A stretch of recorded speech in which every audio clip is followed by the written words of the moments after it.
आलसी कालू कौवा कोई भी काम धंधा ना करता था, इसलिए हमेशा कालू कौवे की पत्नी उससे लड़ती रहती थी। कालू सुन लो, अगर आज भी तुम काम पर ना गए तो मैं अपने मैके चली जाऊंगी। बस यही वो बात थी जिससे कालू कौवा डरता था। ना ना गौरी, तुम अपने मैके ना जाना, मैं अभी काम ढूंढने जाता हूँ। फिर कालू कौवा अपने घर से निकलता है।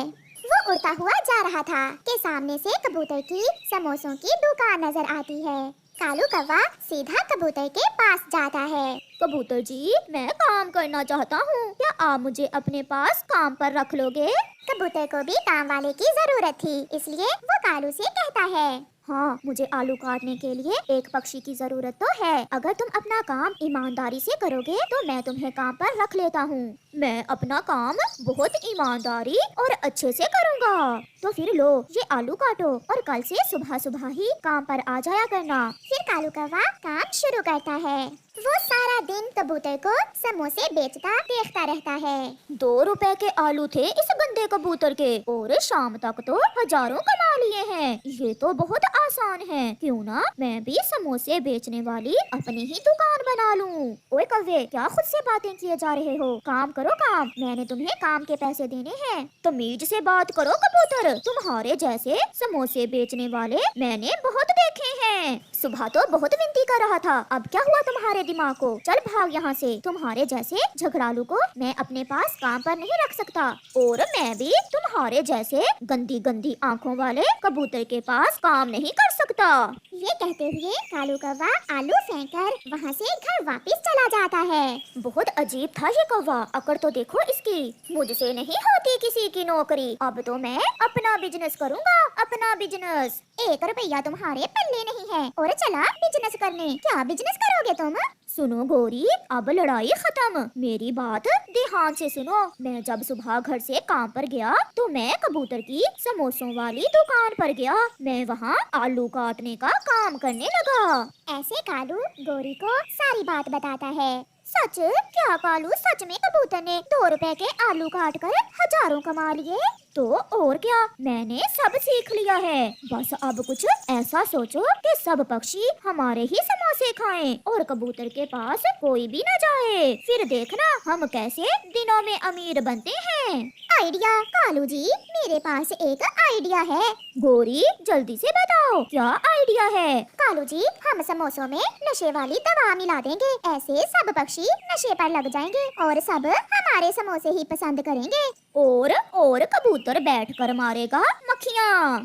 फिर दूसरे दिन कालू कौवा और गोरी कौवी कबूतर के सामने वाले पेड़ के नीचे समोसों की दुकान बना लेते हैं। ये कौवे का बच्चा तो बहुत तेज निकला, मेरे सामने ही दुकान बनाकर बैठ गया। अगर पता होता तो ना ही इसे काम से भगाता। कालू मेरे सुंदर पति जी, सुनो तो, क्या वो नशे वाली दवा मिला दी है? नहीं, तुम 2 कतरे डाल दो, ज्यादा ना डालना। आहिस्ता आहिस्ता हम इन पक्षियों को नशे वाले समोसों पर लगाएंगे। फिर गोरी कौवी नशे वाली दवा समोसों के मिक्सचर में डाल देती है।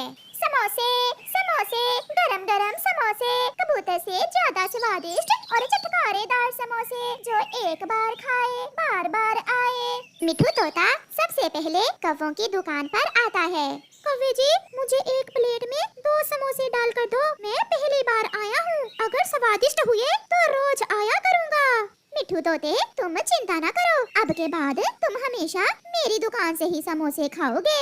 ये कहते हुए गोरी कौवी मिठू को 1 प्लेट समोसे देती है, जिसे मिठू तोता मजे मजे से खा लेता है। सच कौवी और कौवे, सच तुम्हारे समोसे तो एकदम मस्त हैं और कबूतर के समोसे बिल्कुल बेकार। आज तो मजा ही आ गया। फिर मिठू वहाँ से चला जाता है। आज लगता है मैं हवाओं में हूँ, आज इतनी खुशी मिली है मुझे। थोड़ी देर बाद जब मिठू को नशे का असर होता है तो वो ऐसे गाने गाता हुआ घर जा रहा था, जिसे देखकर रास्ते में बैठी चिड़िया बहुत हैरान होती है। मिठू लड़खड़ाता हुआ घर पहुंच जाता है और अपने घोंसले में लेटकर सो जाता है। बुलबुल, मैना, फाख्ता और सब पक्षी कालू कौवे के समोसे खा लेते हैं और घर जाते ही सब सो जाते हैं, क्योंकि कालू कौवे के समोसों में नशा जो था। शाम तक कौवा और कौवी ढेर सारे पैसे कमा लेते हैं और कबूतर के समोसे ऐसे ही पड़े हुए थे। आज पहली बार कबूतर को अपने समोसे नदी में फेंकने पड़ते हैं। न जाने क्या मिलाया है उन कौवों ने समोसों में, जो हर पक्षी कौवे से ही समोसे लेकर खाता है। ऐसे ही कुछ दिन गुजर जाते हैं। कौवा और कौवी के दुकान खोलने से पहले ही सब पक्षी वहाँ पहुँच जाते और समोसे मांगने लगते। यार कौवे, तुम्हारे समोसे जब से खाने लगा हूँ मुझे तो सारी रात गहरी नींद आती है। बहुत अच्छे हैं तुम्हारे समोसे। चिड़िया का पति भी 2 समोसे खाकर घर जाता है। रानो, रानो, गुड़िया कहाँ है? क्या हुआ, आप ठीक तो हैं? गुड़िया सामने ही तो बैठी हुई है। अच्छा, मैं समझा ये किसी पड़ोसी की बच्ची है। ऐसा कहते हुए चिड़िया का पति घोंसले में गिर जाता है, जिसे देखकर चिड़िया बहुत परेशान होती है। आपने क्या खाया है? कहीं आपने कोई नशा तो नहीं किया आज? किया है, कौवों के समोसों का नशा। जाओ तुम भी कर लो, जाओ जाओ, बहुत स्वादिष्ट। ऐसा कहते हुए चिड़िया का पति सो जाता है। मिट्ठू का वो गाते हुए जाना और पेड़ों से टकराना, और आज गुड़िया के पापा का गुड़िया को ही ना पहचाना, कुछ तो है उन कौवों के समोसों में। चिड़िया तुरंत कबूतर के पास जाती है। शाम हो गई थी, इसलिए कबूतर भी दुकान बंद करके घर चला गया था। कबूतर भैया, मैंने देखा कि मिट्ठू कौवों के समोसे खाकर पेड़ों से टकरा रहा था, और मेरे पति आज घर आकर उल्टी सीधी बातें कर रहे हैं। आखिर ऐसा क्या है कौवों के समोसों में? तो मेरा शक ठीक निकला। मुझे तो पहले ही उन कौवों पर शक था। वो जरूर अपने समोसों में नशा मिलाते हैं। चिड़िया, अगर हमने उन्हें ना पकड़ा तो वो पैसों के लालच में सब पक्षियों को नशे पर लगा देंगे। तो फिर सुबह उनका कुछ करना होगा। मैं देखूंगी उनको सुबह। रात को गोरी और कालू अपने घर में बैठे पैसे गिन रहे थे। कालू, अगर ऐसे ही हमारी नशे वाली समोसों की दुकान चलती रही तो वो दिन दूर नहीं जब मैं सोने का हार भी ले लूंगी। और मैं नई मोटरसाइकिल।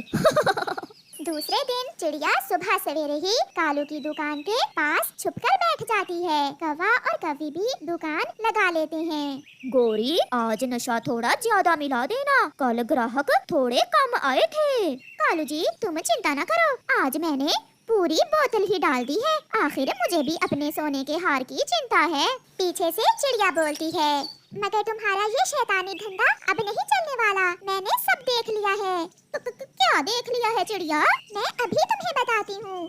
फिर चिड़िया सब पक्षियों को सारी बात बताती है। ये सुनकर मिट्ठू और चील तो बहुत गुस्से में आ जाते हैं और मार मार कर कौवों को जंगल से बाहर निकाल देते हैं। ऐसे कौवे ज्यादा के लालच में थोड़े से भी जाते हैं। प्यारे दोस्तों, इस कहानी से हमें सीख मिलती है कि लालच बुरी बला है।